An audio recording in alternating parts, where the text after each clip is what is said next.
Buen día, muchachos. Buen día, pastor.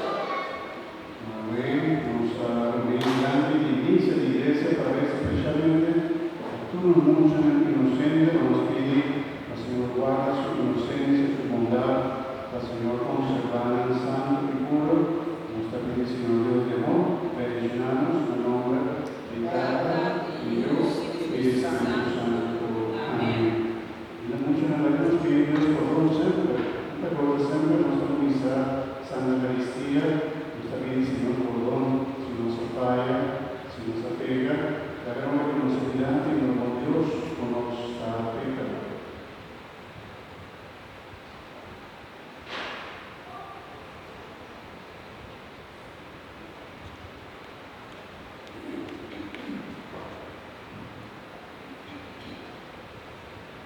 Y cómo que sea Dios.